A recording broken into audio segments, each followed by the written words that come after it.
Good afternoon. Good afternoon. Yeah, all right, y'all are alive. Very good, very good. Welcome to the Polk County School Board's work session on this fine day. I would like to call the work session for October 28th, 2025 to order. As I was sitting chewing on my pencil this morning, was thinking about, historical days in history. So I've got actually two facts. I'll bring one tonight, but the one for work session today. I was on this day in 1636. Any guesses? Any guesses? You don't have to answer out loud, but on that day, it was our oldest higher education institution that was started and founded. Anybody know that one? Harvard. And here's the connection to the state of Florida. It was really interesting that it didn't really take on the name of Harvard in that year. The given name for it was actually New College. And we know historically it was an institution of higher learning for clergy. And it was then later in 1639 that it changed to Harvard. Pretty interesting. So I just want to thank our staff. I see you all back there. Inquisitive today. Y'all look great. Really appreciate the smiles. Thanks for being present and accessible as we work through our agenda today to help us address any questions that we have. We're humbled to serve alongside the most highly educated workforce in America and the most dedicated workforce. So I'd like to start off by reading our Who Are We statement, and it reads this way. We are the Polk County Leadership Governance Team. If we were to pick one phrase to define us, it would be student-centered, because when we come together to work, we lean on our diverse backgrounds and experiences to ensure that our decisions are focused on providing a high-quality education for all students. The four most important things to our governance team are: 1, operating with integrity; 2, respecting our students, staff, families, and each other; 3, establishing this culture where stakeholders feel valued, they're supported, and have opportunities for personal and professional growth. And then lastly, supporting an approach of continuous improvement to ensure student outcomes. And then collectively, we need to work on behalf of the children we serve and find avenues of agreement so that we can govern the district in an effective manner. There is no acceptable alternative to that. We will always collaborate in a respectful manner in order to enhance opportunities for each student and staff member. We will not disparage others. Our students, they're going to thrive because when we remain committed to supporting the whole child, that happens. We hope to engage and empower our students and stakeholders to create this community of lifelong learners. So at this time, I'd like to turn it over to Superintendent Hyde to lead us in our work session today. Good morning, Mr. Chair, Mr. Vice Chair, members of the board, members of community and staff. Thank you for being here. Our first item on the superintendent's report is McKeel Academy for Mulberry charter application and presentation. I know several board members had inquired about the presentation, but we'll go ahead and bring Ms. Amato up and ask her to go ahead and summarize their application. McKeel, as you know, is a high-performing charter. I don't know that the board needs a lot of background information on their application, but I'll leave that up to you.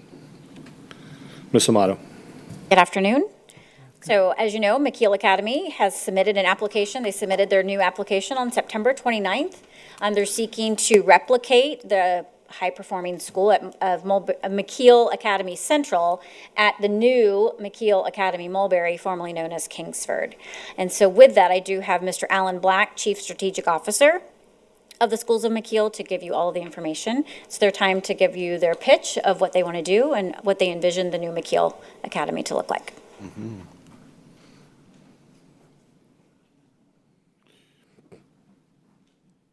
Good afternoon. Good afternoon. First off, I would like to begin by saying thank you that on behalf of the Schools of McKeel Academy, we are very grateful for the gift that was Kingsford to our organization. I'd like to thank the superintendent, the board members. As you are probably very well aware, the cost of land and the cost of construction are to the point where we would not be able to make this happen if not for your generous donation of the Kingsford property. So I just wanted to start with that. And also I would like to introduce, I was duly elected by my esteemed colleagues to give this presentation. And there are four of us here, actually. We have a founding board member with us today, too, that probably most of you recognize. But on my right is Miss Michelle Papel. She's the current principal of South McKeel Academy and will be the principal of McKeel at Mulberry. And then to her right is Michelle Spurgeon, the new director of the McKeel Schools. And to her right is Miss Jennifer Kencart Johnson, a founding board member of McKeel at Mulberry. So they're with me today. So I am not really great. I do not like PowerPoint, and probably not going to be really great at following, but I'll do my best. Actually, Mr. Black, let me interject here. Board members, again, you have an attached PowerPoint. We know the McKeel Academy system very, very well. Do you want him to go through his presentation to reiterate what McKeel is about? I'll defer to the board. I think so, Ms. Fields. just so the public Okay. can be aware of it. Okay. You have at least, go ahead, sir. Proceed. Thank you, Mr. Superintendent, for trying. It's all right. I owe you. So let me just start with a quick overview. As you are aware, it is our intention to open McKeel Academy Mulberry in August of 2026. It's a very short time frame. We are currently in the process of demolishing, not the school, but portions of the school. We've cleared the grounds, we've raised the trees, we've taken down trees. The curb appeal has increased. But we intend to open in August of 2026, small school, 430 students, approximately grades pre-K through 6. And, you know, we're just excited about the opportunity to be in Mulberry, to work alongside the other Mulberry schools. Our academic focus, much like it is in all three of our other schools, you know, we will focus on math and English and social studies and science. But in addition to those things, we will focus on critical thinking. We'll focus on how to get along with others, how to cooperate. Just the basic things that we do in all three of our schools. I understand that it is modeled after McKeel Academy Central, a high-performing school since its existence. And so we'll be doing some of the very same things there that we do at McKeel Academy Central. What will be a little bit different is we intend to have an innovation studio on the Kingsford property. We would love to have those at each of our other elementary schools, but we do not have the space. And this idea kind of came after the fact. But that will be a central focus point of McKeel Academy at Mulberry. It will be that kind of that center educational goal that the core subjects kind of rotate around. And we'll give the students opportunity to participate in robotics, 3D printing, all the things because I know that the public school system has innovation studios at multiple campuses. And so it'll be very much a mirror of what you guys are currently doing at some of your other campuses. Inclusion and student support. Equally important to our academic model will be inclusion. McKeel at Mulberry will serve all learners. Those with exceptionalities, English language learners, and any student facing an obstacle. We intend to work with those families, much like we do with our current families at our other campuses. Every student will be known, valued, and supported, and we hope that they reach their full potential. Leadership, I've already introduced you to the future principal, Ms. Papel. She's been a 20-year McKeel employee. She's been AP or principal for the past 7 years at South McKeel. We have a lot of faith in her. She's a fantastic educational leader. She's compassionate, she's fair, she's kind. And we felt like that we wanted to bring one of our best to Mulberry because we wanted to have a fantastic start, and she was our unanimous choice to go there. So, and then the organization and facilities. McKeel seems to have a history, if you will, with facilities. We have a school that used to be connected to a church as their education building in downtown that is now McKeel Academy Central. South McKeel is located in what used to be a skating rink and a bowling alley. We like to remodel things. And so the opportunity to remodel and rework Kingsford is kind of perfect for us. We like doing it. We've done quite a bit of remodel work at the high school. It's just something that I think we kind of fell into it, but in the long run, I think it works for us. So we turn these older buildings, I guess we can call them, and repurpose them for education. And we enjoy that part of it, but also we enjoy seeing the result of it. When you get students back in those buildings and revitalize those buildings, and I think one of the best ways you can revitalize anything is put people in the buildings. And so that's something we've done for a very long time, and it's probably something we will continue to do. Operations and facilities, which I'm not following along on this PowerPoint thing at all. I told you, at least I warned you in advance. We'll modernize the school. Obviously, we'll bring it up to the safety standards that are required. We work with Safe Schools. We're already working with Safe Schools. So we'll follow the Safe Schools protocol. The school will be filled like our other schools with technology. They will not be treated any differently than any of our other schools. They will have everything that South McKeel and McKeel Academy Central have. We provide our own transportation. We have 26 buses. We intend to transport students to Mulberry McKeel. And like I said, the facilities will be upgraded and remodeled, hopefully by August of 2026, since that's kind of that's the date we're shooting for and kind of the date that's out there. So that covers operations, facilities, governance, and finance. The governing board are a board you're very familiar with. It's the Schools of McKeel Academy Governing Board, been around for a little while. And they will also oversee the finance of the school. We are a very sound financial institution. We are loaning, I call it loaning. I don't think that's the correct word, but we are loaning the money from our reserves to do the remodel of Kingsford. And then we'll structure a payback, kind of, sort of. When they become one of your own, it just seems kind of silly. You're just transferring paper. But we will also engage with the community. We've already engaged with the community. We went to the Harvest Festival, I believe, this past Saturday. You guys passed out 400 plus applications. So we're generating interest in the Mulberry community in attending our schools. And we will continue to do that. We've always been very good working with our business leaders and our business partners. That is something we will continue, and we will continually work with our families. That's what we're known for, and that's what we will continue to do.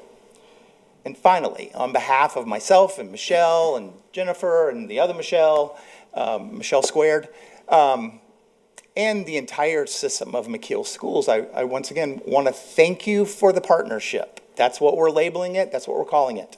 When we're in the community talking about this, we call it a partnership because that's what it is. And we're grateful for the opportunity to partner with the Polk County School Board. Ms. Miller. Hi, Mr. Black. Thanks Well, for hi, coming Ms. today. I just want to thank you for meeting with me after our last meeting, and you're always open to doing that. And Polk County was the first district with charter back when UCP had the Apple School, which is now Achievement Academy. And I think we're most proud of our homegrown charters because of the collaboration. So I appreciate you being here today and explaining your model and the fact that we're partnering with you in the community. Also, that school is a heavy lift, so I can't wait for the tour of the remodel. But thank you for being here today, and I know that you've brought your the people that are coming right behind you to lead the work. You've also shared that your willingness to work with families, and I think that's most important for our community to hear. So thank you for being here today. There are no further questions or comments. Thank you, Mr. Black. Great. Thank you, guys. Board members, the next item up are the proposed rule development for school board policies. Mr. Davis, Ms. Griffin?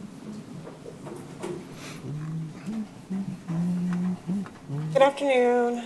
Good afternoon. Here, okay. Before you today, there are 26 policies that come from our 2000s, mostly the 2000s and 5000s groups, which are our policies that impact students, in curriculum, like student programs, that kind of thing. Like I said, there are 26, so I'll go through them and just take breaks for questions as you guys have them, so we don't have to wait until the very end for any questions.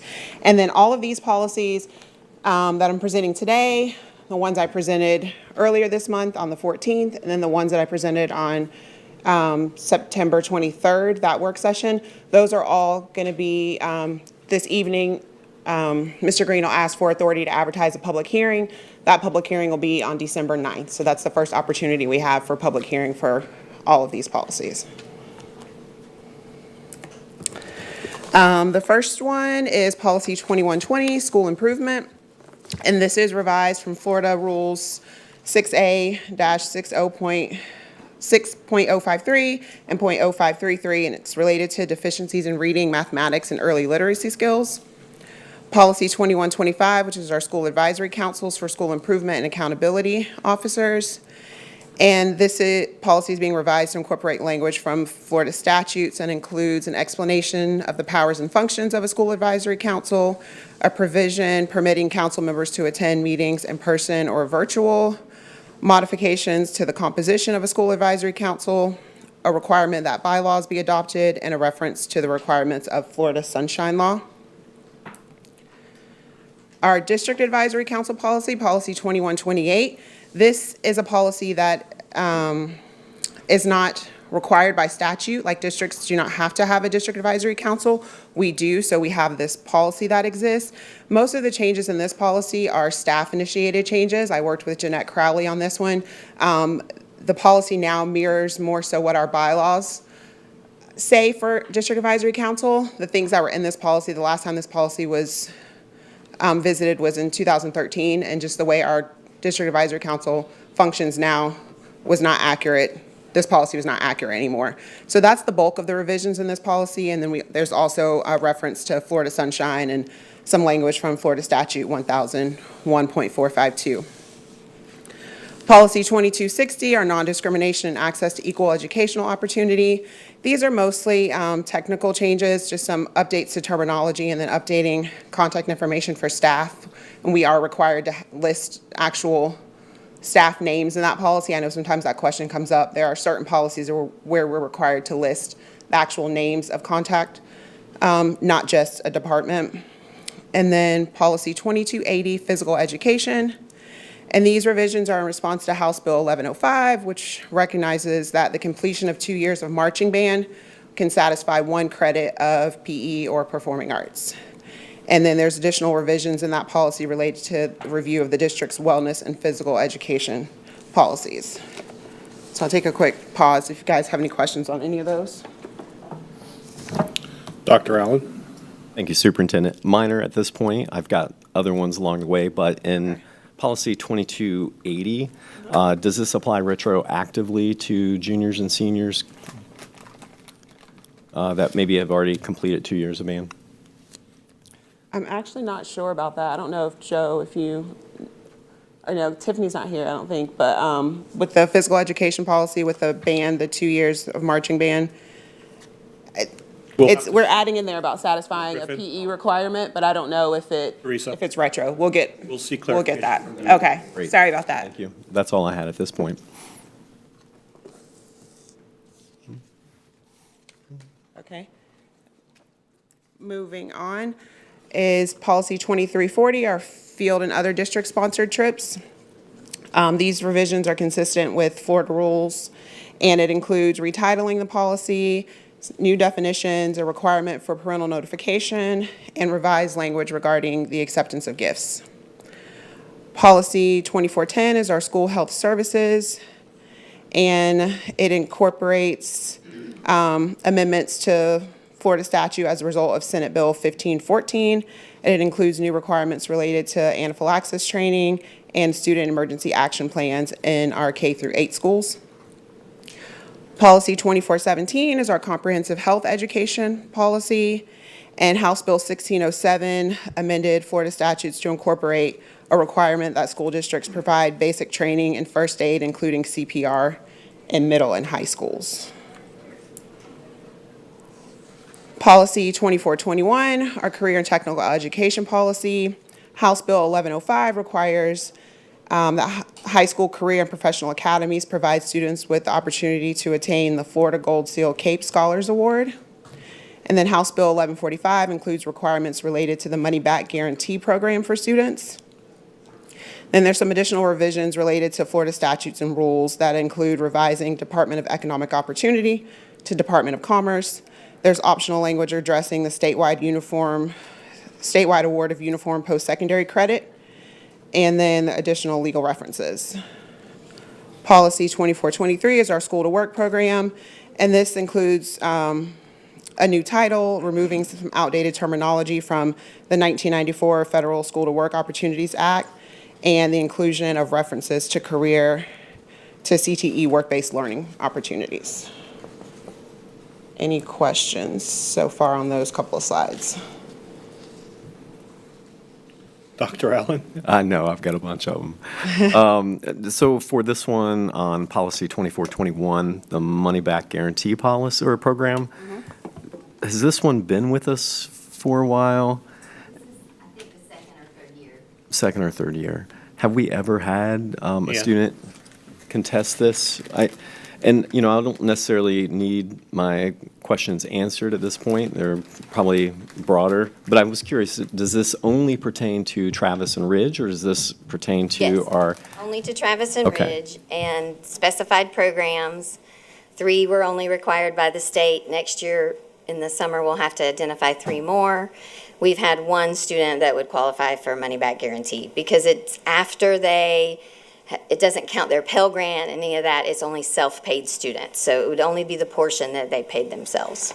Gotcha. All right. Obviously, like a heavy tracking mechanism in place, right? 6 months, I think is helpful. Yes, I think they have 6 months we had to get hired, so we have to keep track of them for that time. Okay. All right. Thank you. Proceed, Ms. Griffin. Okay. Moving on to policy 2430.01, which is our community volunteers policy. We already have policy 9200, which is our volunteer policy. So this update to this policy is actually a staff-initiated revision. We noticed that the community volunteers policy still listed a level 1 background check for volunteers, which we now do a level 2. So we just updated that policy now to just kind of reference policy 9200 because that's where we outline all the specific requirements for volunteers. Policy 2431, interscholastic athletics. This is revisions to incorporate House Bill 1070, which requires students to receive an EKG before they participate in high school athletics. Policy 2431.06, which is name, image, and likeness in athletics. This is a new policy. If we adopt this policy, it would be new to our policy manual, and it outlines the requirements for student athletes that desire to use or benefit from their name, image, or likeness. And this policy largely tracks portions of the FHSAA bylaws, so that's where this language comes from. Mr. Sharpless. Yeah, I was about to ask about the, this 2431.06 NIL. You said it tracks closely with FHSAA bylaws. It's part of athletics now, whether we like it or not. It's started at the college ranks and now it's coming down to the high school. I'm not a huge fan of it, but it's the world we live in, right? And so one thing that I saw on here, I understand why we have it in there. I just don't think we're going to be able to police it. The top of the second page, it says NIL activities and agreements shall not be used to recruit student athletes to attend a particular school in order to participate in interscholastic athletics. I understand why it's there. Right. Right. We put it in policy so that way it's not allowed. I'm just saying from the realities of it, it's probably not policeable from us at least. So, Right. Nothing against the policy. Just want to have opportunity to say that in the public. That's it. All right. No further questions. Okay, thank you. So moving on to policy 2455, which is our dropout prevention and academic intervention programs. It's revised to include an optional definition of the dropout retrieval program, which is from Senate Bill 1402. And then there's also just some paragraph headings that have just been added for ease of reference. Policy 2800, which is our educational services for students in DJJ programs. And these are revised from Florida statutes and Florida rule updates to include the removal of the CAPE acronym, a requirement that contracts must be reviewed by the Department of Juvenile Justice, and the requirement that school boards select appropriate academic and career assessments to be administered at the time of program entry and exit. Policy 5136 is our wireless communication devices. And this revision incorporates House Bill 1105's amendments to the student use of wireless communication devices at school, including a requirement that the policy designate locations where a student can use WCD with permission. Proceed. Policy 5200 is our attendance policy. These revisions are based on Senate Bill 1344 and include amendments related to student attendance, truancy, child study teams, and a notice to DJJ in the Office of the State Attorney. Policy 5223 is absences for religious instruction. And this policy is revised to align with Florida's expanded protections of parent and student rights by removing the requirement that a parent or guardian must indemnify or release the school board as a condition to participating in religious instruction. Policy 5410.01, promotion, acceleration, placement, and retention.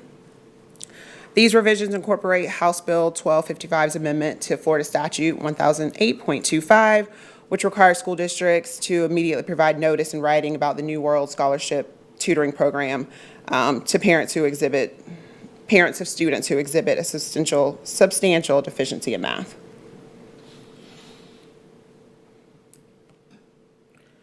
Dr. Allen. Mine goes back to 5200. I know we do have the option there, and was wondering, we chose both designations for, you have a law enforcement officer, and then the other one is slated designated school representatives. What was the rationale to select both of those? And then, On page 3. yeah, and then help define, I guess, what a designated school representative would be. And the reason I'm asking that question is because if you go down deeper into the policy, this is literally what it says. It says the designated school representative shall have the right to access or right of access to and inspection of establishments where minors may be employed. So I don't know, I'm just curious, like, who a designated school representative would be, but the policy seems to be, and maybe this could be something that goes back to Neola as an overreach. I mean, that we would empower or enable someone to inspect a business, an establishment, seems a little too far. So I don't know, where that language was coming from. And it's, basically establishments where minors may be employed, or detained only for the purpose of ascertaining whether students of compulsory school age are actually employed there. So I don't know, I'm just curious if we can maybe get a little bit more clarification on that paragraph in particular.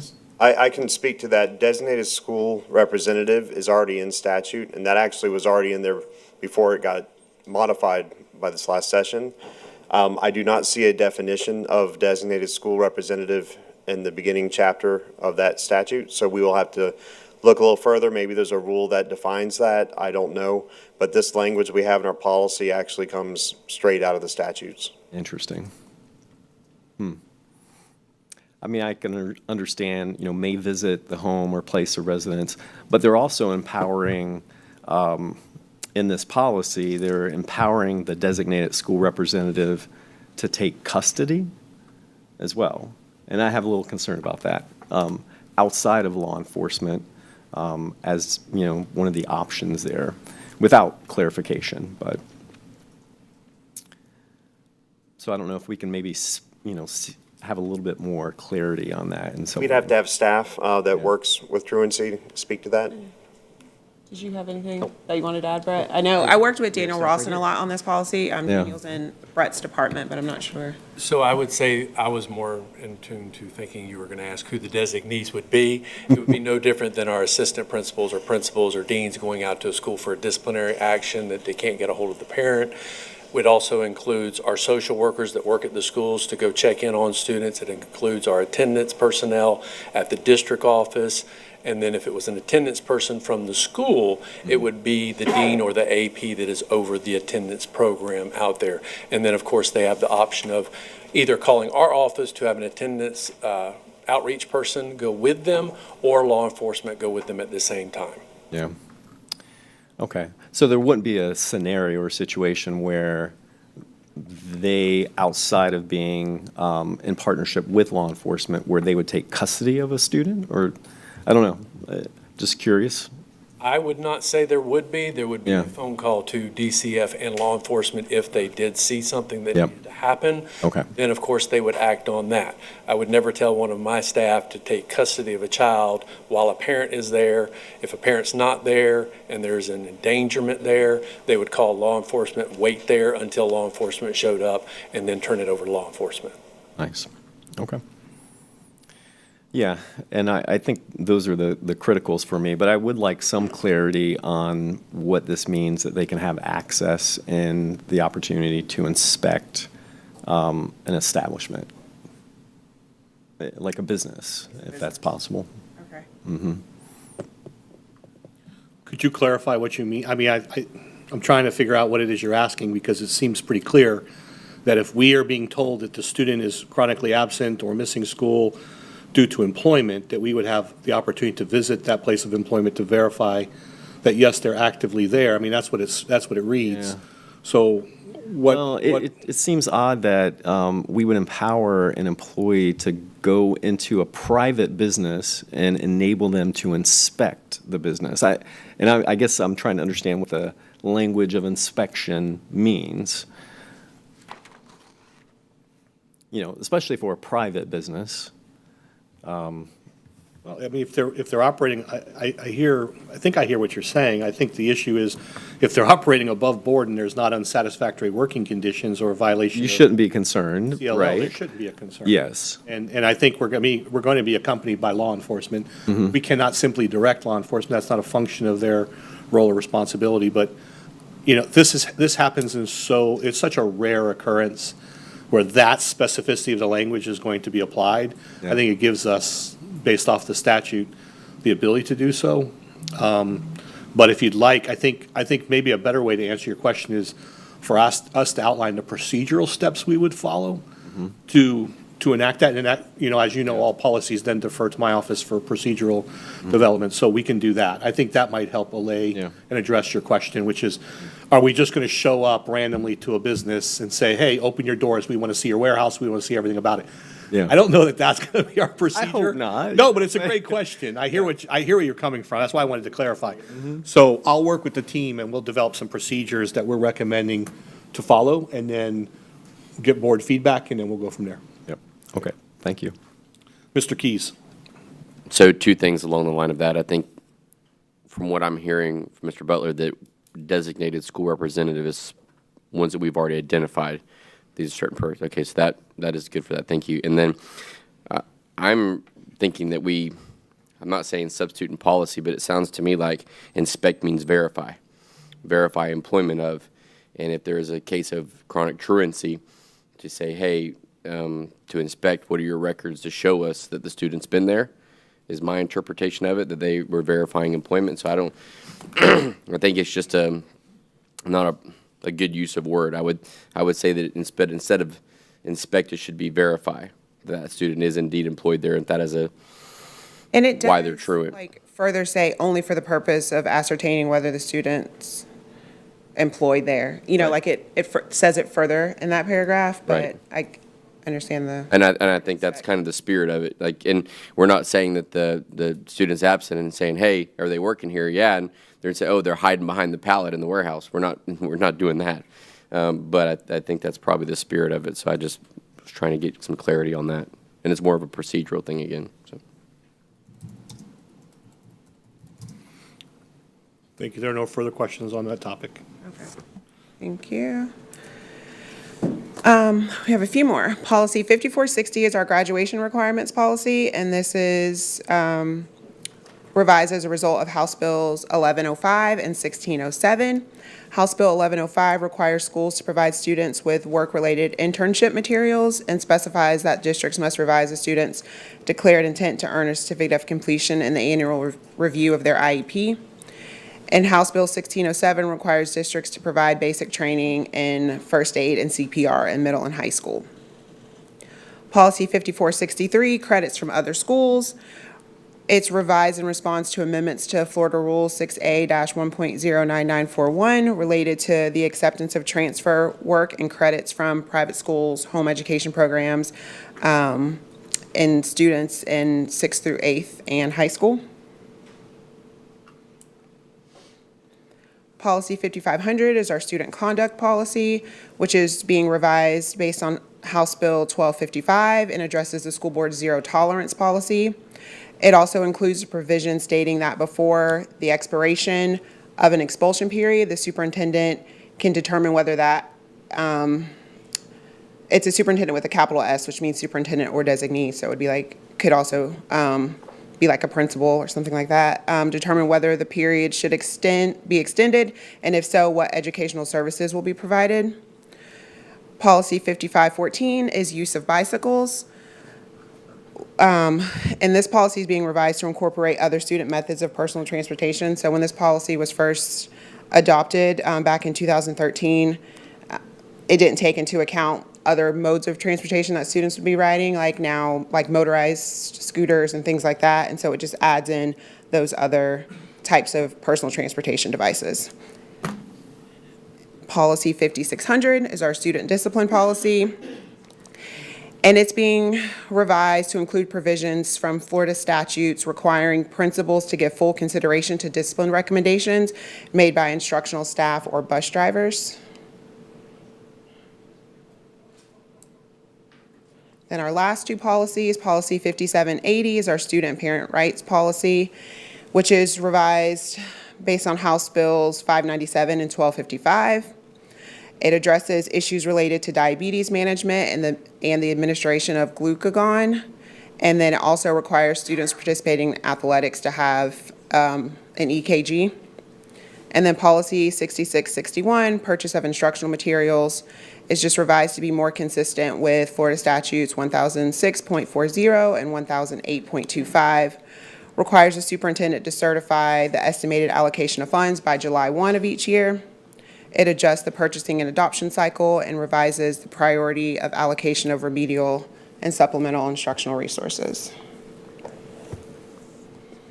Any additional questions? Mr. Keys. Yeah, referencing 5780, I guess kind of what caused me a little bit of confusion is down on page 4 where I know that the title of that section J, epinephrine use and supply, and then where we remove the word diabetic, it just says carry supplies. I'm assuming that that reference of just supplies is defined under the paragraphs before that, because when I see that, I'm just thinking supplies. Well, what we looked at is this was actually, staff noticed this. This correction didn't come from Neola. Because like you said, that section talks about epinephrine use and supply. It's not even talking about diabetes. And so I think that was just a Scribner's error from the beginning when this policy was originally, or when this language was originally added to the policy. So we just took out diabetic so that it's just supplies in that section. It would be in reference to the title J. of J. Yes, sir. Okay, that makes sense then, Yeah. because that doesn't really fit there. Right. Thank you. Mr. Sharpless. I just want to say that I think it's great that the electrocardiogram, the EKG, is being required overall. My question is in the policy where it talks about, unless the parent objects based on various different things there. I'm just wondering, from a legal perspective, when a parent objects, what, first of all, I support parental rights in in having that in there. I'm just wondering from a legal perspective, what does that for liability for us? If the student objects to an EKG or the parents object to an EKG, and this isn't a question for you, okay? Right. It's a question for potentially Superintendent Hyde or Mr. Green. What liability is that put on us if that student does have an episode? And that would be my first question. And so I was wondering if we had, do you know what liability is with that? I mean, Mr. Green? Sorry, I'd have to look at the policy to see what it says about waiving that or objecting to providing consent. yeah, it says unless the parent objects in writing based on religious tenets or practices or secures a certificate of medical exemption, or the district's unable to obtain a public or private partnership for the provisions of an EKG pursuant to that. Just wondering what our liability is if the student has an episode To the based on extent that. that they're going to forego that, we're providing it as a service. If they object to it for some reason, then I would like to have a form in place where they're not holding us, they're holding us harmless for not otherwise finding some condition that their child might have. So that would be something I'd recommend, is to have, if to the extent they're going to object, having a form where they say, I wish to forego this, and based on that, I hold the school board harmless for any episode. And Mr. Talbot, is that currently the plan, to have some sort of form to opt out of that, or? So the Florida High School Athletic Association is currently working on a form that will be provided to all the school districts that will have, because right now the only exemptions currently, which we anticipate a lot of changes to this in the coming months, just because it's the governor, from what we are being told by lobbyists, is that it needs, with the choice in our state of Florida right now, that the religious exemption or the exemption that the student athletes, pediatric cardiologists can waive the right for them not to do it, that it's too stringent, so we anticipate more, but the form will include that, has to be signed off on, that we will carry and keep with us and attach it to the physical and consent form. Excellent. And then just my only other question I have on that is, this is an initiative, and obviously it's in law, so it's something we're going to do. And I think it's a good thing. We need to catch these things, save lives, right? My question is there funding that comes with this to help, or how are we going to pay for this? Is it just in our budget, or is this going to be something that there's donations? Superintendent Hyde, I'm just curious. It's either going to have to be free, or it's going to be a cost to the family. It's not going to be a cost to the district. Okay. So right now it's an unfunded mandate, but we are partnering with a company called Who We Play For. They charge $20, so we're going to extend that cost to the families, but if there are families that cannot pay that, then Who We Play For will step up and scholarship those student athletes. All right. Thank you. Dr. Allen? That was the question you got to already, I was curious, because it does require that public-private partnership. So sounds like we're already, and I think Superintendent had mentioned you're already making progress with that. They cap it out, right, and how much it would be per within the statute? They did, which most people were going to do it for $10 or $20, but when the state law came out and it was 50, everyone's like, okay, 50. So it kind of put us in a little situation, but we're working through that. And we have great partners here in Polk County where, there will be some sort of cost, but I don't exceed it to be, a financial detriment. And we have enough people in the community that will step up for our student athletes to assist. Indeed. And it's at least once for middle school and then twice for high schoolers? Is that how it plays No, out? right now, the current law, and that's where the confusion is, the interpretation of the law, is they only need it one time in their high school career.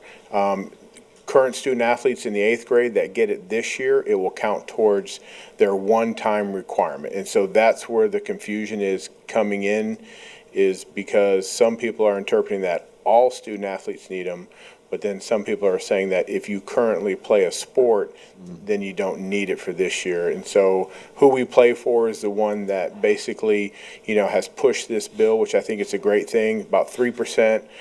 We will look at the national average, about 3% will have to probably get reviewed to a cardiologist, which Who We Play For will then assist us in getting those student athletes to cardiologists to help with.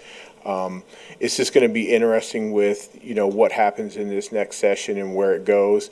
The Florida High School Athletic Association wants to delay it for a year because the national standards of what is acceptable reading and not is going to change. So that we're just kind of in a waiting game. I'm meeting with Who We Play For tomorrow.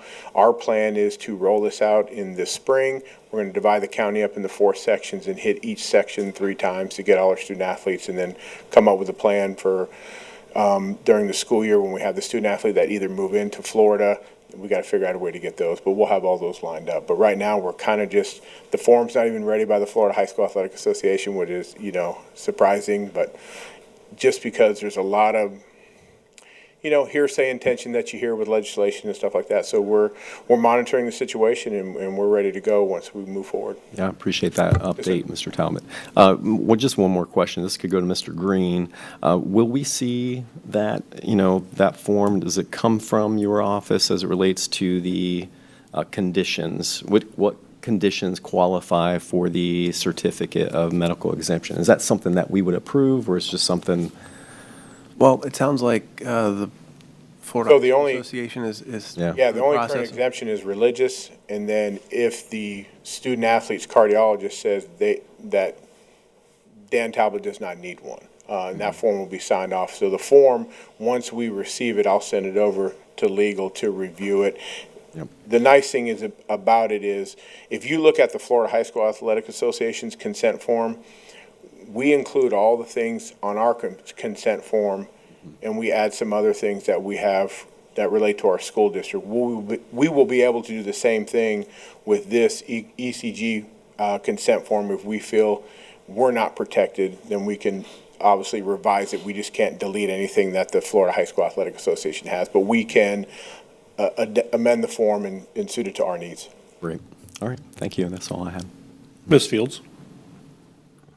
I had a question similar about the cost, and I thought I read something in the policy that said that we could pursue community partnerships to see if we might be able to get folks to maybe donate the services or reduce the costs. I thought I read that somewhere. Yes, so right now, the state law said that that a community partner can't charge over $50 per ECG, but like I said, we're partnering with Who We Play For, which is the initiative that wanted this law passed that has enough money and scholarships to take care of Polk County. Okay, thank you for that. And then I had a question on the discipline, the student discipline. Superintendent Hire might be able to help me with this one, 5600. The first on page 3. I'm sorry, page 2. It says each school principal shall fully support the authority of their teachers and school bus drivers to remove disobedient, disrespectful, violent, abusive, uncontrollable, or disruptive students from the classroom and the school bus, and when appropriate and available, place such students in an alternative educational setting. So my question is, what is considered supporting the authority? What authority? That's the first question. And then the other question is, what happens if there is no availability? So staff have the ability, per statute and per district policy in our collective bargaining agreement, to request that a student be removed from their class. Once that's done, then the referral process begins, whether the teacher or the employee submits that or the administrator completes it. That is what we refer to as far as supporting the authority. But what then happens is a determination of cause, determination of supports, making sure that the IEP was being adhered to, that the BIP was being adhered to, that other strategies were put in place. Those are the kinds of things that are taken into consideration. Because obviously, the goal is not to just simply remove a student and then place them in alternative education. And the board may recall that this was a topic that our Education Association had requested to bargain. Our concern, and the reason why we recently said we declined that request, was to allow time, and we requested that there be a small committee convened to address specific behaviors. Because when we talk about disruptive behaviors that interrupt instruction, that's any behavior. Anytime the teacher has to pause to redirect a student, that is a disruption to the class.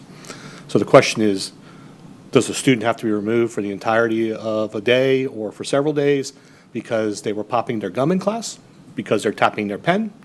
Or are there very specific things that we need to be more attentive to, such as disruptions, profanity, abuse, those kinds of things? So that'll be an ongoing conversation. If there is no space in the alternative education setting, then quite frankly, we would have to get creative with providing supports for those students, because they could be placed on home instruction for a temporary basis for 45 days, depending on the child's specificity of need. If the child has an IEP or 504, we simply have to continue to provide services. Those are not required to be provided for the entirety of the day. They can be provided in part-time settings or with walk-in, walk-out kind of services. It really depends on the specificity of the student and his or her needs. So we'd have to explore that, but I'm not aware of us being close to capping our alternative education enrollment. And we will actually be bringing some suggestions to the board in the very near future about creating another middle tier for placement purposes for students who are too disruptive in a school setting. Thank you. You're welcome. There are no further questions. Thank you.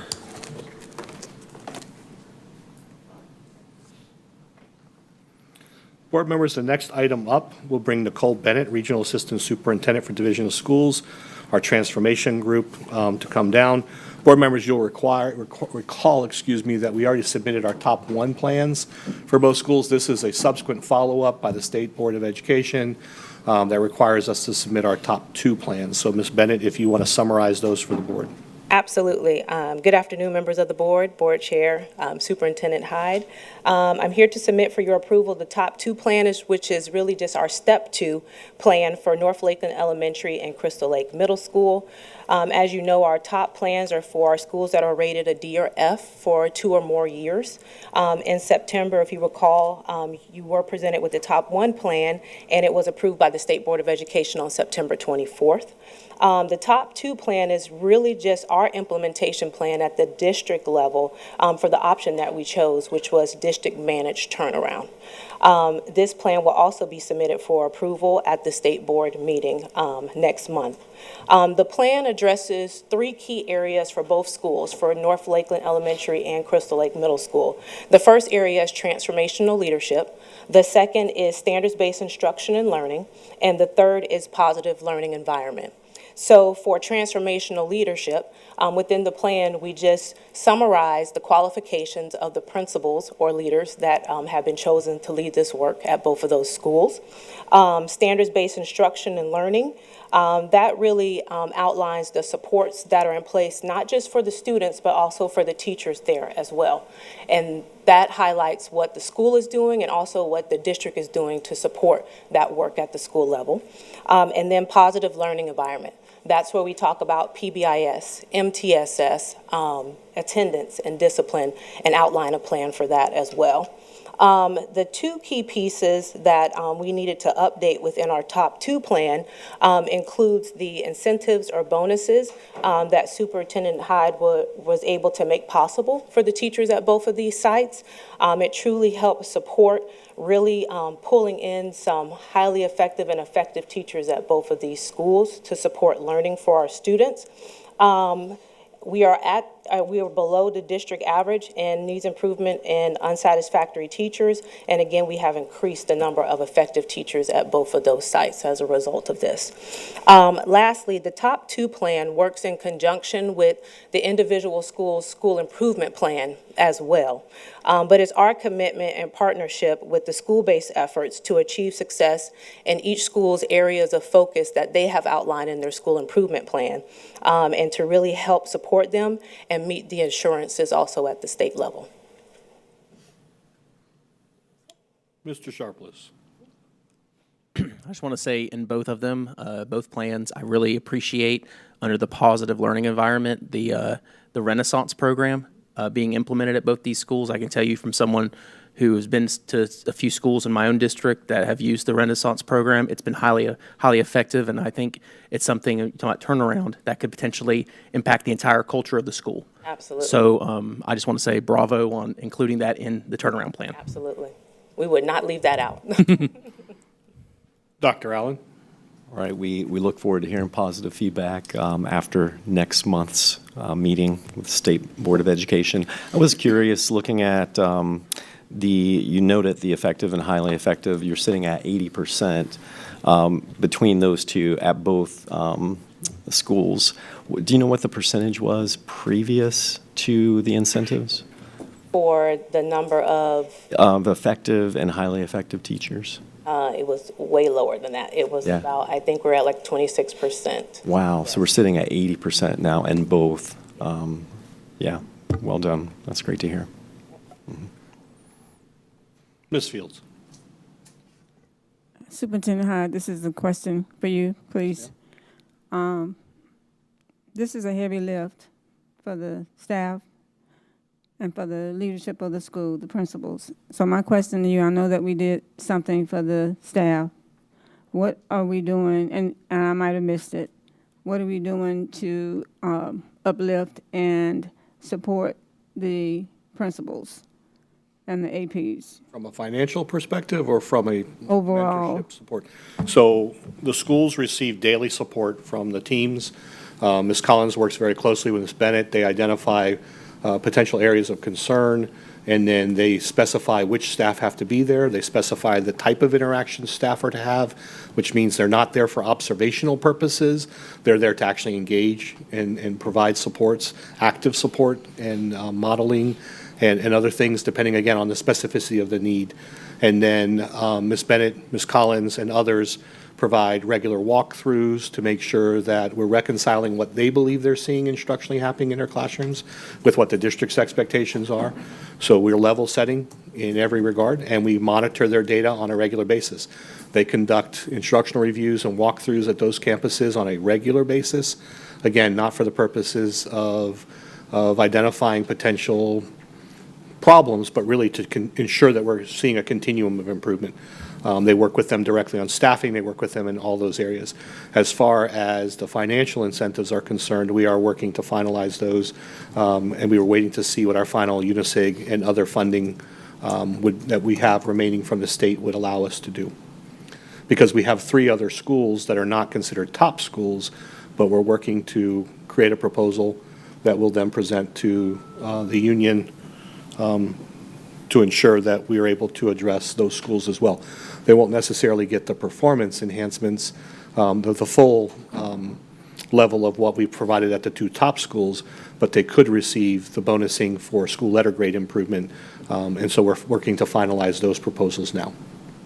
And thank you for that, and I probably should have phrased it a little bit differently. Self-care that's important as well. So I don't know how we encourage or how we embrace that. I'll let Ms. Bennett address that because Sure. she's coaching on a regular basis. Yes, so really, it's working with them to find a balance, because we recognize that this work at the schools that they're at is challenging, so it's really frequent check-ins, and it's not just about talking about school, it's talking about just their life in general, how's everything going, different things like that, check-in points, and just trying to remove any barrier to the work that needs to happen in these spaces for them, because we need them to show up again the next day. So just making sure that we're checking in, we're walking with them, really functioning as a mentor for them, because they are both newer leaders as well. So we want to grow them, build their capacity, and just make them feel like you are the right person for this job, and we're here to help support you in every aspect. So yeah. Thank you. Mm-hmm. There are no further questions. Ms. Bennett, thank you.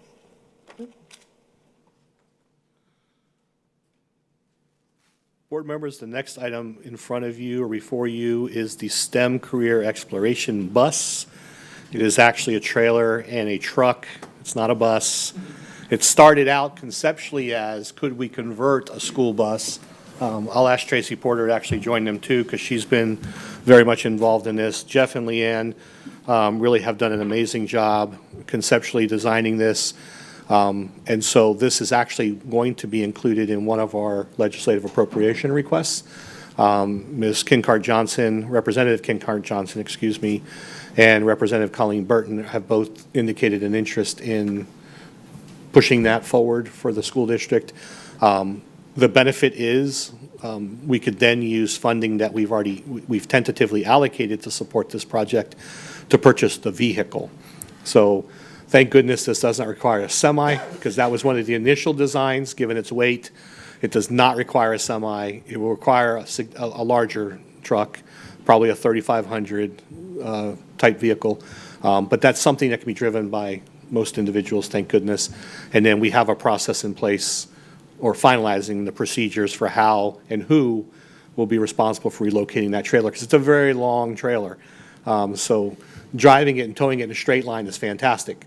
Parking it and backing it into spaces on our campuses becomes the issue, right? So I'll go ahead and turn it over to them, but it's an exciting project that's really had a lot of moving parts, and we're very excited that we have so many supporters across the school district and community for this. So go ahead, Leanne, it's all yours. Thank you, Mr. Hyde. As you mentioned, Mr. Robert Kincart had a passion for and is an advocate for STEM education, and he approached Mr. Hancock, our Senior Director of Science, with a bold idea to bring STEM education directly to our students, no matter where they are in Polk County.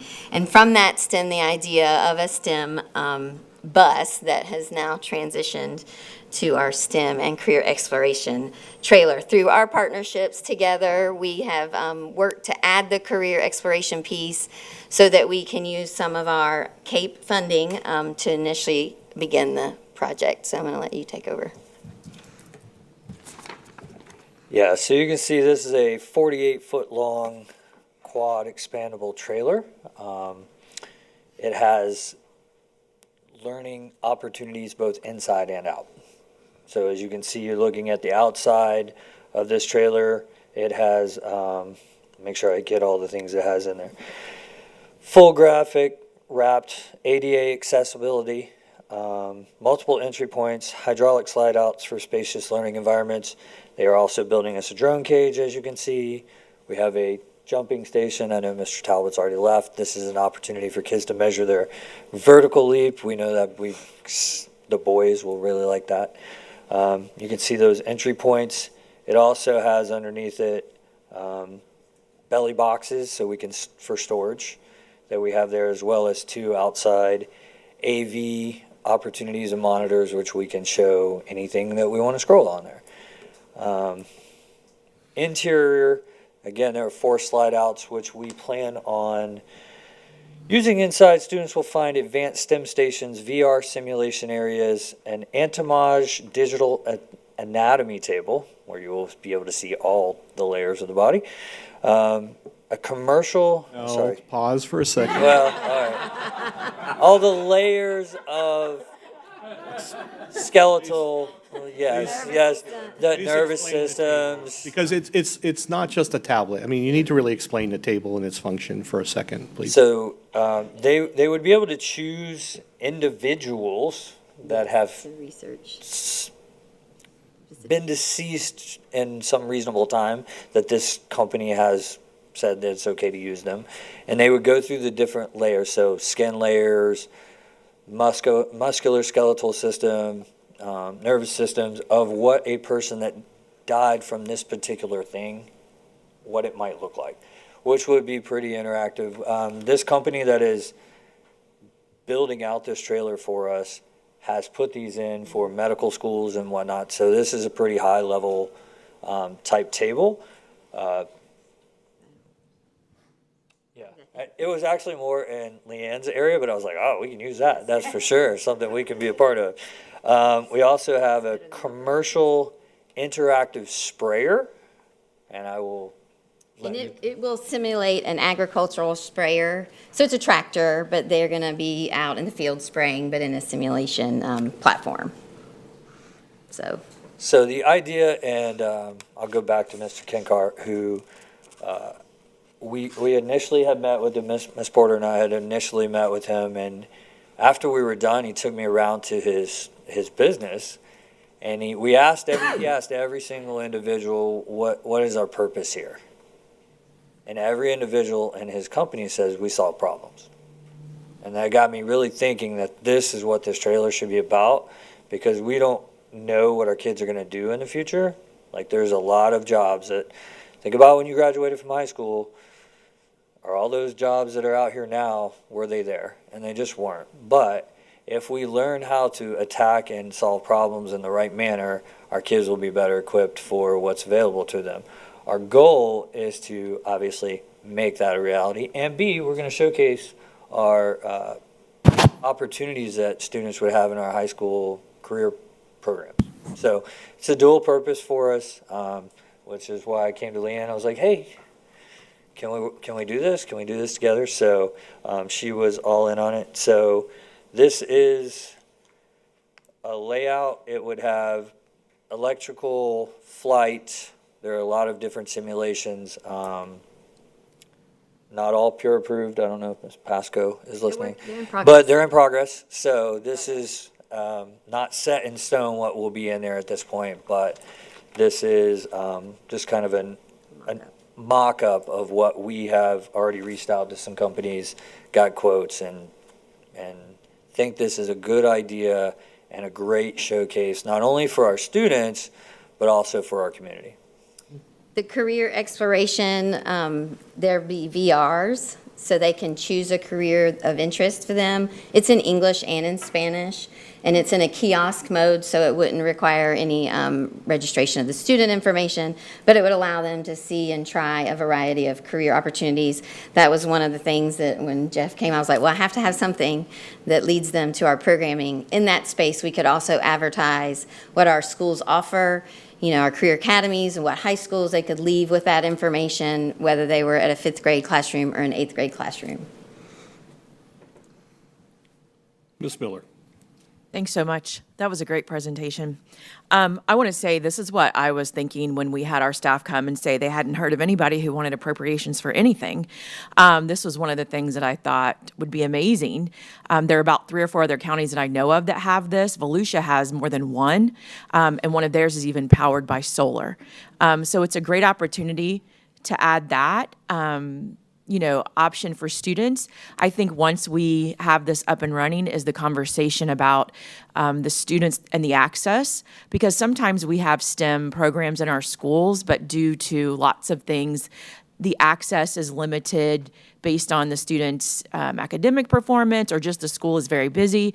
I just want to make sure we get this lovely equipment and it's used, and we can talk about the age groups and what it looks like for different schools, but I'm excited about it, and thank you for presenting. And if we find one, or one day we can have one that's solar operated, I think that's even more lessons we can teach. Mr. Keys. I will say, great presentation. I am really thrilled about this opportunity. I think it's going to serve our district well. And just, thank you for adding the narrative that we're trying to connect those experiences with our already existing CTE programs. I think that that's key. If we take this investment and we say not only are these opportunities out there, but this is the pathways to those opportunities, what a great opportunity for those students to engage and to learn those. And so I'm really excited about this and can't wait to see it come to fruition. This is awesome. So, Jeff, I think you were starting to respond to Ms. Miller. Yes. So after Mr. Kinkar, after we had that first initial meeting, our science supervisor meetings are also in October. So I went to, and it's always in Seminole County, so I went and saw Seminole County's buses. Actually, someone who worked for me in Orange County is now running those buses. He is the individual who runs those buses. How can I say this? They're not the kind of buses you want to showcase in a community. I'll say that. I'll just leave it at that. They're listening. Right. I just don't think it's something you would drop off at a Harvest Festival or First Friday or something like that. I did go see Volusia County's buses as well that week. And after speaking with her then, I spoke to her last week at our science supervisor, and she actually advocated against the solar panels because they were causing them some problems, which is why we moved away from buses to begin with, because they had an engine. And everybody that we talk to, anything with an engine is likely to fail. And now we've got a bus sitting over here that's not, or a trailer that's not usable. So that's when we pivoted to, let's make it a trailer. We can take any truck that we have big enough, put it at a school for a week. So our plan was all 8th graders would see this in the first semester prior to open enrollment. They would get to see all the opportunities that the high schools have. So every 8th grade student would get the opportunity to work through this program in the first semester. Dr. Allen. Yeah, I mean, this is a symbol of innovation. I mean, it's great. I'm all in favor. I've seen, Board Member Miller. I think she wants to be a welder in her future career because she did some virtual welding not too long ago. But no, I appreciate the Johnson family and Rob Kinkart. They're always innovative. I mean, even the fact that they were simulating CDL driving and on their facility here in Bartow, they're always doing something innovative and great for our community. So I'm really appreciative of their contribution to this. And we look forward to advocating around this as well from a lobbying standpoint. But yeah, it's a simple innovation. I love it. Great vision. You start to answer some of the questions I had on like utilization and so forth. So I probably won't probe, more deeply, but it's clear you've got a great vision for the utilization. So I'm really excited about it. Mr. Sharpless. This is awesome. And I think the one thing that I want to highlight is this helps, you talk about having students get opportunities, potentially in places that they may not have as many opportunities around our county. This opens up eyes. It prepares students for career technical education. It's as you know, it's a huge passion of mine. And it helps with the equity piece across our county. I really like the idea of having the trailer or the mobile unit, whatever you want to call it, because we have a great lease program with Enterprise, that presented in front of us. And so we'll always have a new vehicle, in rotation to help pull this. So the maintenance cost is not going to be there if you were to have, like a bus or something like that. I think it's very a wise move for us to not have a motor attached to this. And I just think it's a good thing. And so, not just from a cost standpoint, but also from an employee safety standpoint, not having something that could potentially wear out as quickly. You can easily maintain a trailer. You check tires, you grease, axles, all sorts of stuff like that. So, again, from a maintenance standpoint, I think this is a really wise move to make it a trailer. So, and it looks really cool. Like just from seeing it outside, I love our school district color there. It's going to be a mobile billboard for our district. So. Ms. Fields. When I looked at the picture, it reminded me of a food truck. They do those too. Yeah, I said, how cool is that? The kids will think it's food. I think it's beautiful. I love the concept. You can also use this for training for the staff. That's an excellent piece. And then I'm thinking outside of the box. This could also be an offering possibly for nonprofits in the community. There's many opportunities, in my opinion, to utilize these resources if we are blessed enough to pull this out. I think we'll be able to do it. Mr. Keys. More as a comedic relief. I'm just glad also to Mr. Sharpless' point, this is a trailer. Because I think the only board member having a Class A CDL, at least now I don't have to drive it behind a semi, so thank you for that. Third job. Third job. Thank you. There are no further questions. Appreciate it. Thank you. Board members and those are guests and staff at this point, at this time, we're going to ask to clear the boardroom. We'll be going into a closed session. Mr. Chair. Thank you, Superintendent. At this time, I'm going to adjourn our meeting and give opportunities for everyone to clear.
right, at this time, I'd like to call this meeting on this fine day back to order and turn it over to Superintendent Hyde to finish off leading our work session today.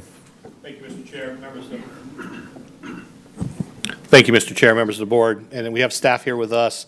So we decided, based off the boards having adopted both a resolution and language for the referendum, we felt it was important to start part of our communication strategy now. And that's in keeping with your interest as well and your expectation that we make sure that we're communicating all things Polk County and why referendum's a good idea. So what I've instructed staff to do is break out school finance into multiple presentations that then we can replicate, put online with video support and others. But it's important that people understand, like today's presentation, first and foremost, where's our money come from?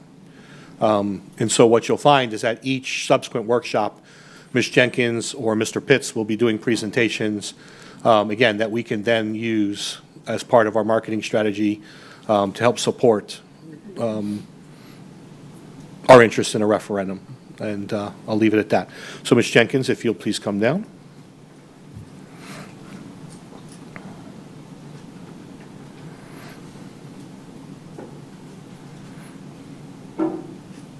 Good afternoon. Today, we're going to talk about a really high-level funding breakdown. We'd like to start with just telling you what different funds make up the budget. So this first graphic actually comes from our budget book. It tells that we have a $2.5 billion budget, and of that, the general fund makes up 53%, which is the largest part. Then we have special revenue, food service. We're going to go into each of these with a little bit more detail as we go through. We have other special revenue. I put ESSER on here because I just wanted it to be visible that it had been part. It no longer is, but it will show up in some of our 5-year reports in our budget book. Debt service, capital outlay, internal service, and our agency funds. So first of all, we have our general fund budget, and it's made up of we categorize each fund into different components. What comes from federal funding, and even though general fund is a general fund in our operating fund, we do have some federal sources, and those are ROTC. They reimburse for a portion of our ROTC officers, and Medicaid. You've heard the superintendent and our Learning Support Department talk about our Medicaid reimbursement. The state funding is predominantly made up of our FEFP, workforce development funds, state license tax, transportation. Class size reduction is actually part of the FEFP, but it's so large we break it out. Our pre-K early intervention programs and educational enrichment instruction is also part of the FEFP. It was formerly supplemental academic instruction, but we break that out as well. Then when you look at local funds, you see district school tax. That's the millage that we talk about when we do our trim notice. Course fees, that's tuition for our technical schools. Interest including profit and loss on investments. Those are where we actually make our investments and earn interest. Indirect costs. We do receive gifts and grants. And then we have miscellaneous revenue. Also, you see transfers. So transfers out of the general fund are typically for things like health insurance, and we'll get into that in a little bit. Transfers in are capital, from capital, so we pay for a portion of our salaries from our capital funds. Those would be a portion of our bus drivers, maintenance, custodial, and then we also pay small dollar maintenance activities out of the general fund, and then transfer from capital because you have to do an analysis to make sure it's actually eligible to be paid from capital funds. This is a graph of our capital expenditures, I was just talking about capital, our general fund expenditures. As you can see, salaries and benefits are 74% of our general fund. Other expenses our nominal capital outlay is about 78 million, materials and supplies 56, energy services 18, contract services, which includes our charter school transfer or charter school pass-through, is 329. Of that 329, 215 million is the charter school payment, leaving 114 million that the district can expend. Employee benefits, 243 million, and that's the amount that's covered by the board for our health insurance. Do you all have any questions so far?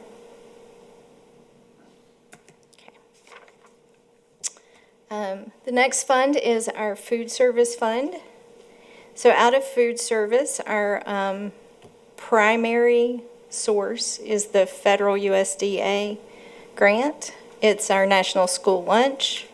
We have donated commodities, which are USDA donated food, the National School Breakfast Program, summer feeding, and then there are a few state grants for supplemental lunch and a breakfast supplement. And then we do invest all our funds separately, so we have an interest on our food service funds that go back into that pot. And then food service sales. Our graph is not very exciting because, as you can see, 100% of food service funds go into food service. Special revenue other. These are federal funds, and within these federal funds it includes Head Start, our Pell Grant, Career and Technical Education, the AGE Grant, which is Adult and General Education, Adult Migrant Education, Teacher and Principal Training and Recruitment, Individuals with Disabilities, our IDEA Grant, ESSA, Title I, Title II, III, IV, etc., and Workforce. When you look at these expenditures, you can see that the largest category for special revenue other is instruction. Other areas are technology services. School board, when you see that, it's for administration. Curricular development, instructional media, pupil personal services, those are actually positions, that's a function. Support services, and again, you see instruction as the biggest pot. This is the slide that represents ESSER. It can show you shows you what the prior breakdown was. We have no funds remaining for ESSER and no expenditures left.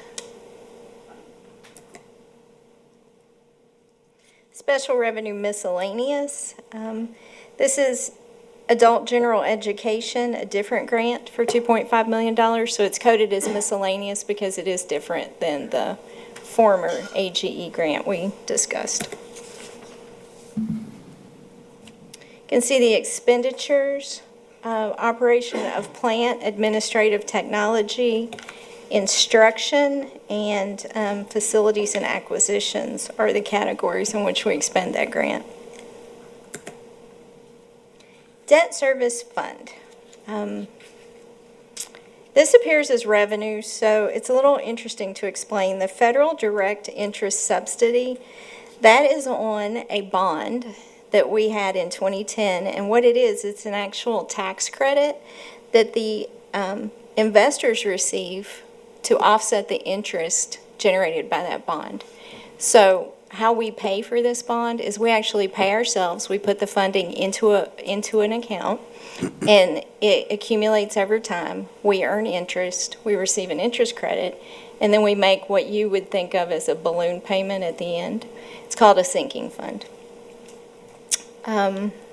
We have CONDS, which is capital outlay and debt service, that we pay, or we receive funding from transfers. Those transfers in are from our capital funds in order to pay debt service. It typically comes from impact fees, sales tax, and local capital improvement. And I've included the beginning fund balance because that shows you the balance that we've been paying into for the sinking fund, the QSKIB.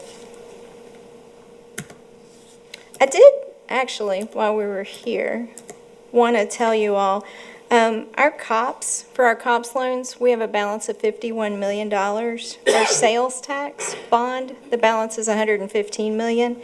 And our State Board of Education bond is $1.5 million, meaning we have $167.5 million in debt. We have almost no debt remaining.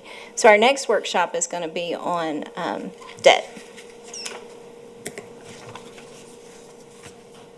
You can see here, we have interest that we pay and our redemption of principal. Those are our only expenses from our debt service fund.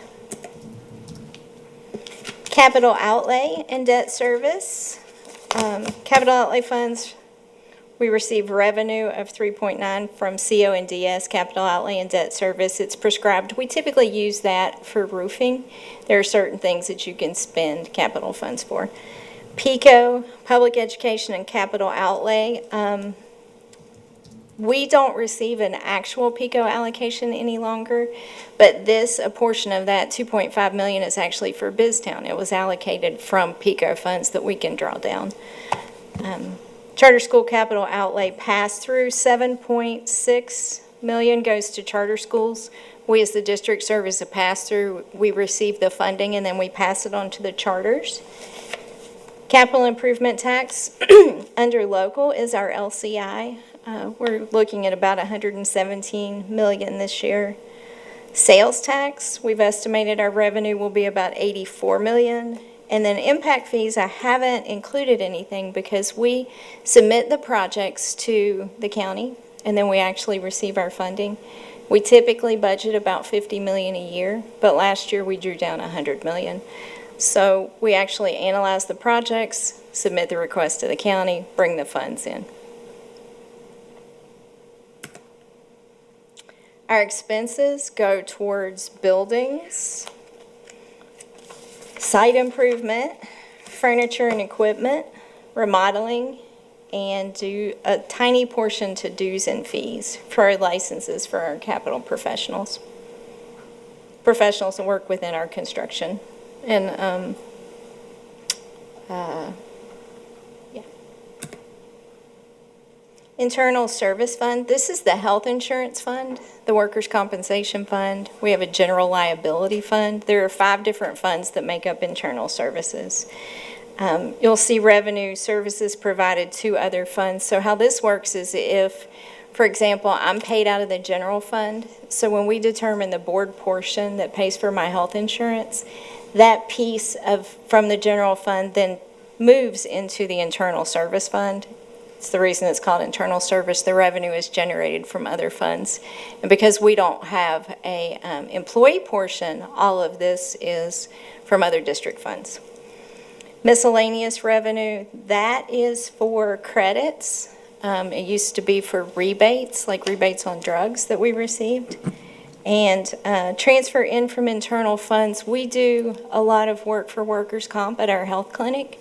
So the workers' comp fund pays the health insurance fund. And since they're all grouped together here, that's what that payment is for. You can see $144.7 million of the internal service fund goes to claims. That is 94% of that budget. The remaining is 1% for transfers out to an internal fund. That's from workers' comp into the health insurance fund.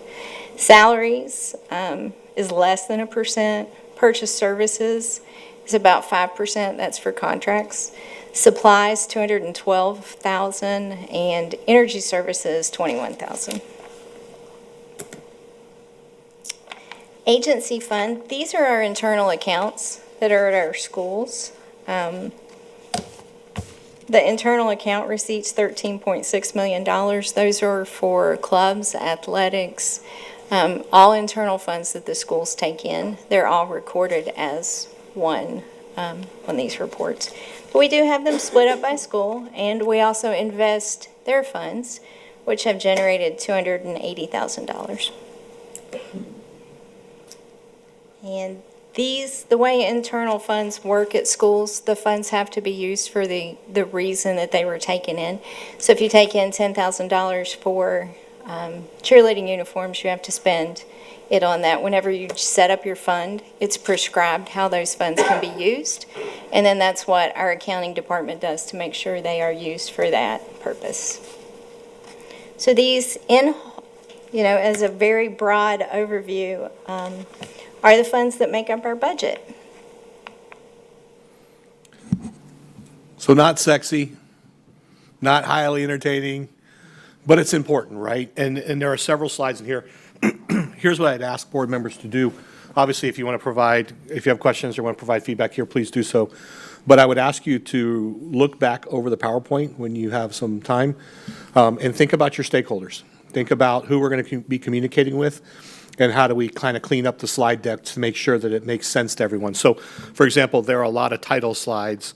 I can say, for example, the example that we called one of the funds in particular was our health policy, the agency fund, I believe, no? Internal. That's internal. So they have to be titled differently and far more explicit. Like, we use that terminology internally and we understand that. But for the community, those terms don't mean anything unless we provide a description behind them. So please, if you do get some time, look at it, provide feedback and say, you know what, and even go back and watch the video of the presentation we just did. I know we're going to meet, because I've taken some notes as we sat here, to address a few of the slides to make sure that we can break them out. I'll give you an example of one in particular, and then I'll recognize Mr. Sharpless.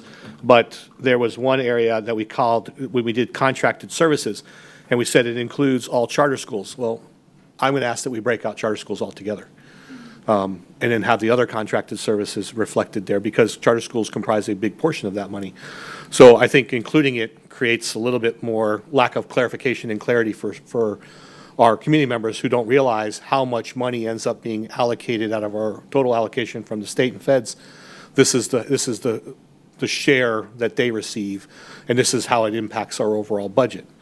Because between that alone, if 74% of our budget it goes towards salaries and benefits, then you've got another big chunk there that's not accessible to the district. That's the point I'm trying to make, is how do we let the taxpayers know we're being very fiscally responsible, but there are dollars that we receive outside of our current commitments to salary and benefits, and what we're obligated to give to charter schools, whether it's capital money, whether it's traditional funds from the general allocation, those dollars are not accessible to us any longer. So while they're included in our overall budget, it's misleading at times. So I think those are the types of clarifications we need to make. So, Mr. Sharpless.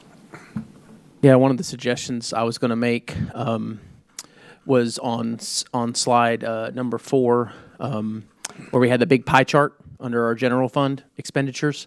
Because 80% of this millage is going to go towards recruitment and retention of staff, specifically school site staff, I think it might make sense to break out that salaries with school site versus non, only because I think people would be surprised to see the percentage of that is actually school site based, that it could just highlight the need for that referendum even more.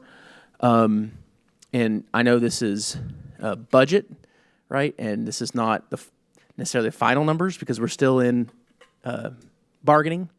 But, potentially in future when we're being presented budgets, maybe have, with different, how much have we budgeted for, raises, that kind of thing would be important. I know that, again, we negotiate that out, so we don't know the final numbers, but to at least have that, so it would be transparent to the taxpayers, I think would be important. But I would suggest breaking that out between basically the 80% of the referendum that's going towards, like these are the, and I don't know how, I think maybe school site might be the best way to phrase it, but you guys are the experts. Where will the money from the referendum be going to which employees, right? And having that broken out in that pie chart, I think would help. Yeah, that's very helpful because this is just meant to be a high-level overview. Yeah. We will dive into each fund. So thank you for that. That's all I have. Ms. Fields? I was basically going to say, what you said, Superintendent Hyde. I think that some of the categories need to be very simple and easy to follow. I even had written down maybe define categories at the bottom of the presentation. And then breaking out miscellaneous. People don't like miscellaneous. What is that? Tell me, what are you going to do with my money? And then I agree about the charter schools. I think that we need to break that out too and show exactly what they get so that everybody can understand what it looks like. Those were the three things that I immediately thought of. Thank you. You're welcome. Ms. Miller. So mine is similar, but overall, I think I'm still in favor of a short video that talks about our, how money is spent, how we get it to come in. It would have to be at the level of, the people who have nothing to do with education, who are voters, will be able to understand and be able to respond to that. I think this presentation is difficult for most anyone who's not in education to understand all of the different facets. But my biggest concern was that we do show what charter is getting so that people who are attached to the charter schools understand that this just isn't for Polk County Public Schools within the Bartow offices. That was my comments. Thank you. Thank you. Thank you, Ms. Jenkins. There are no further questions or comments. Mr. Chair, that concludes topics for the superintendent's report and budget and staffing. I will turn it over to you.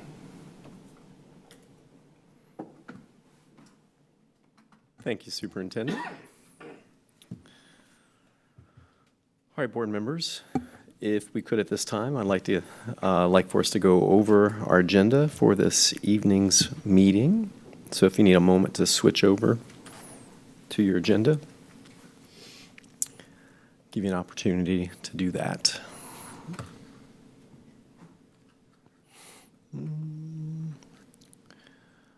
All right. There we go. So I'll just go from the top as typical. A through F is our foundational items that we're going to work through this evening. I don't know if anybody noticed, but the timeliness of our guest, if you did see that Samuel Spalding and his story of his parents are from the beautiful island of Jamaica. So, yeah, that hit me when I read that. So, all right, so moving through from F, we've got G through K. G through K. All right, and from there, I'll just go L to O, L to O.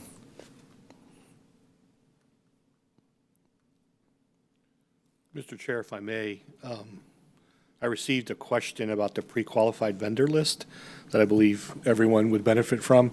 On that pre-qualified list, you notice that some pre-qualified vendors listed a dollar amount and others did not. The ones that listed a dollar amount means that they're willing to bid on projects up to that dollar amount. Anything above $300,000 requires bonding. Anyone who responded and did not provide a dollar amount, in essence, is saying that they will stay below the 300,000, and so understand that they're not looking to bid on larger projects, or they're, I believe I misspoke. I'm sorry. They are willing to bid beyond, so not willing to set a parameter, right? So they may bid on projects up to $80 million or much lower than that, but they're leaving themselves open. But again, anything beyond $300,000 requires bonding to protect us if we end up contracting with someone in that regard. So, thank you, Mr. Chair. All right, thank you, Superintendent, for that clarity. So we're up to letter O at this point, and now I'll transition. We'll go from P to T. Any questions on those items? All right, seeing none, we are now down to our action agenda for tonight. And Ms. Miller, you are recognized. I just want to clarify and maybe get the board's feedback. The the legislative priorities that are here is the draft that was presented to us in the work session, and I know we can make amendments to that. And I don't know if this is a question for the superintendent or the chair or both. There were several things, I think fine arts was brought up. There were a couple things listed, if you go back and listen to the work session, where we were going to hear back from staff. I didn't receive anything else on this, and I don't know what the procedure is, but there were a couple of changes that I think that we discussed and we're looking for further information on that I didn't get. And I can specifically name the one I was concerned with. I listened to the video again, and I know some of them weren't something I had, but other people had asked about. Specifically, the one I thought of was that number 2 under funding. If you look at the email we were sent back in August, which was the DOE's suggested budgeting, they did list an increase for mental health and transportation of $10 million, but ESE was not listed in that. And I think it's more effective if we had pulled that one out, so we could say we're in agreement or we're supporting the DOE's suggested amounts, and then list ESE, because there's conversation that's going to keep happening right now with our delegation members about switching funds or not funding that like it's been in the past, that we hold, that we list, if we're going to list ESE, that we list it separately and put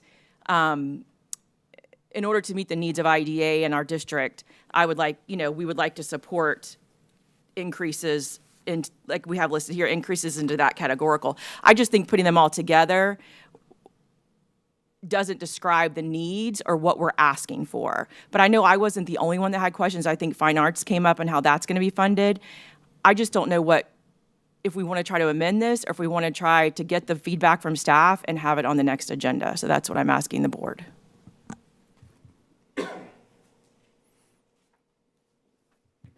All right, board members, if you have any contributions to that, here's your opportunity to speak to that. And Ms. Miller, if you want to amend that this evening, you are willing, if you're able, you can, so as we get to the action item. Unless you have a recommendation at this point. I had talked with the superintendent. If everyone else has no other concerns or any of their questions were answered, then I can offer up that as an amendment. But if you're still looking for clarification on some of the points that were given in the work session, we may need to look at it and put it on another agenda. So it's up to the needs of the board.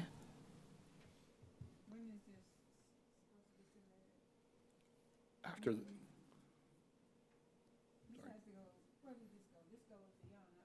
yes, ma'am.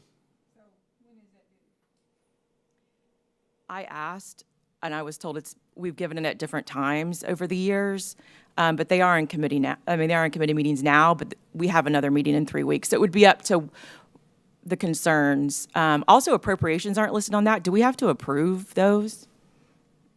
I don't know. In the past, we've had to approve those asks, so I don't know if there's a timeline of when that needs to be approved because I don't see it listed here. Superintendent, you are recognized. Thank you, Chair. So a couple things. I did check with Ms. Dodge. Any amendments would need to be made today.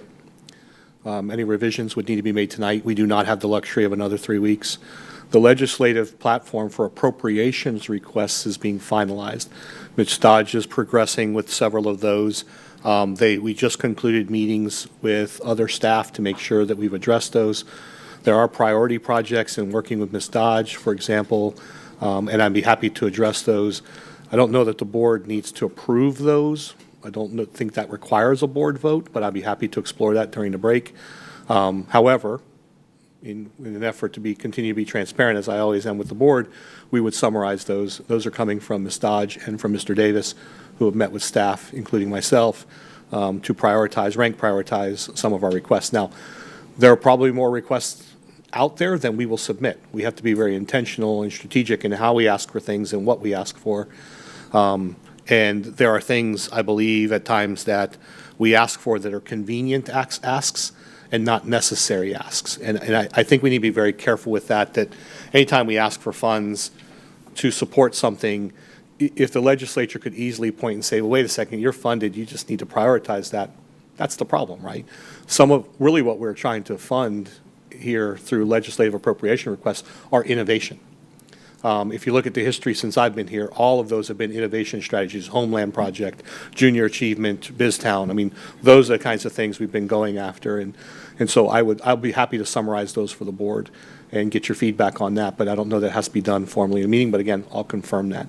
But I would ask that if there are any amendments specifically, I know that Ms. Miller in particular had requested that we break out the topic into two separate topics, or the one item into two separate items. Happy to have staff work with her during the breakout session between meetings, and we can get that done. And if there's anyone else that has concerns, we can definitely have staff do the same thing. All right, thank you, Superintendent. Mr. Sharpless, you're recognized. Only point I would make is number 4 under funding is normally an appropriation. So I don't know if that really needs to be on that part, if we're going to have a separate area for appropriations. The state academic tournament, normally that's something that we I mean, every year we ask for it under appropriations. So it's just a thought, if that needs to be something we vote on tonight or not. All right, thank you, Mr. Sharpless. Mr. Keys, you're recognized. I'm just going to be a voice of agreement. I think with Mrs. Miller, breaking out the ESE, I think is helpful.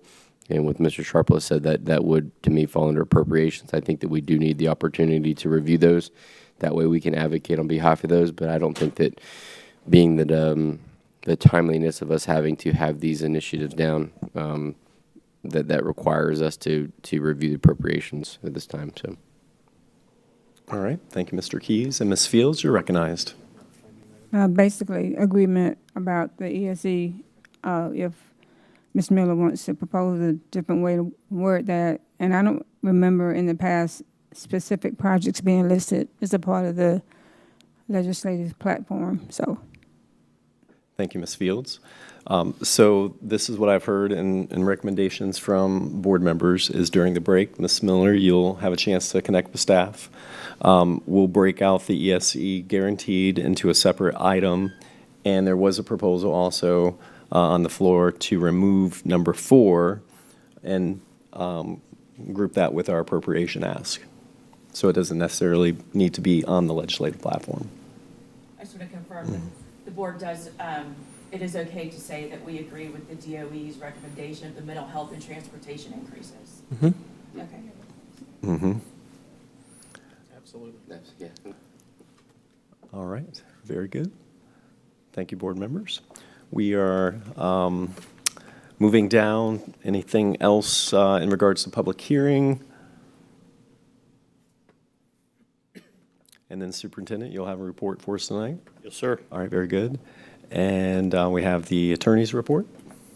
Got 2 of those items for us as well. Nothing from the auditor. All right.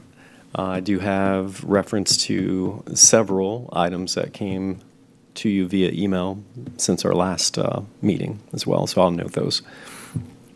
And then we'll move to our board member reports and wrap up with public comment at that time as well. All right. Seeing no other comments on our agenda tonight, we'll go back to our work session, and we've got a couple more items here. Basically, your opportunity to bring some comments forward in regards to your committee work. And Mr. Sharpless, you're recognized. Definitely not Superintendent Sharpless. Very clear with that. So I just wanted to say, this board chose me to be on the Head Start Policy Council last meeting, and I attended the Head Start Policy Council last week. Very impressed with that group. Representatives from all the different schools, hearing from parents from those schools. And of course, there's the Head Start service report you see here reflected in our on E3 of our agenda. Some great work happening, and I got to tell you, not this Dr. Allen, but Dr. Lori Allen, very clear. did a great job leading that meeting, and I hope that, I let her know this, I hope that when we do our committee reports, or committee assignments for the next year, since I just got on like in October, I would love to be on that committee again. It was great. I really enjoyed it. I'll just leave it at that. All right, very good. Thank you, Mr. Sharpless. I don't see any other board member comments at this point. I'm just going to give you a quick update. You have received emails as relates to the evaluation process of our auditor, internal auditor, executive assistant, and the superintendent as well. I did get feedback from one of your fellow board members that would like a little matrix at the top of the quantitative data for Superintendent Hyde. So I've worked to pull that together, and I'll make sure I'll communicate with the superintendent on that and get that back out to you at this point. The superintendents, as noted in the board manual, that one does come to us in the agenda, and that will come to us in November. The other evaluations, based on the board manual, just needs to be sent to you via email. All right. Mr. Sharpless, you were recognized. I do have one other thing. I was wondering if I should introduce it during new business or not. But and this isn't a motion by any means, but it's a request. So I know I attended FSBA's last board of directors meeting and the leadership development, I can't remember whatever it's called, but in Orlando. And one thing that I heard from one of my fellow executive officers from Marion County is the fact that they've created a student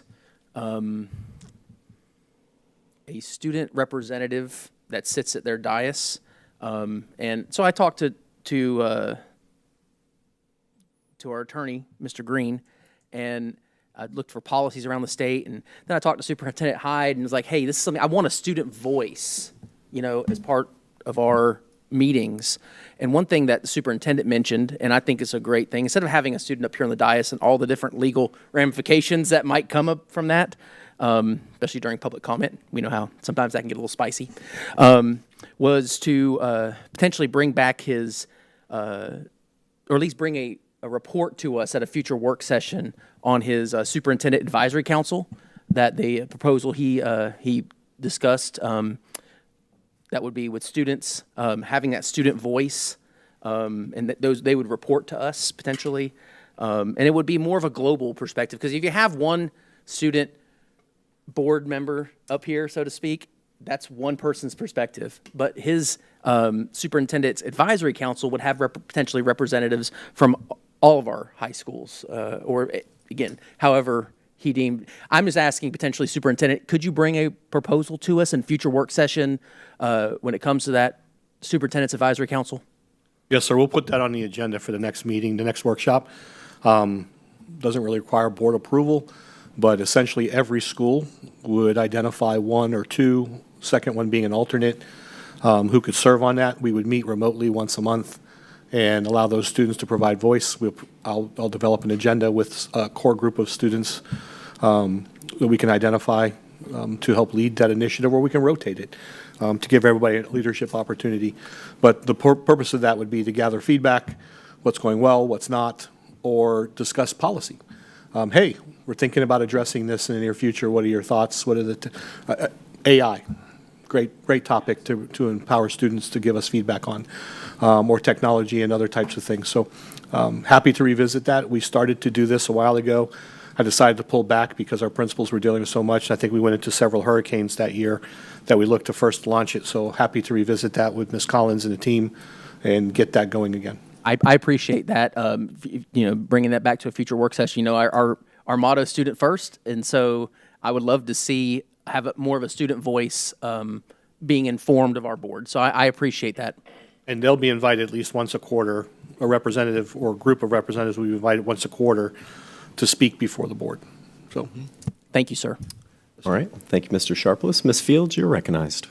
I just need clarity on the evaluations. Are we getting a compiled sheet with all of the board members' scores? Are you understanding what I'm saying, as we've done in the past? Yes, I think what I was, from a clarity standpoint, Ms. Vega had sent me the request, and it was basically the matrix that was at the top of the evaluation from last year, similarly? Is that what you're asking for? Okay, Okay, I can verify that, but yes. all right, very good. Thank you. All right, thank you, Ms. Fields. Seeing no other comments, board members, this work session is now adjourned.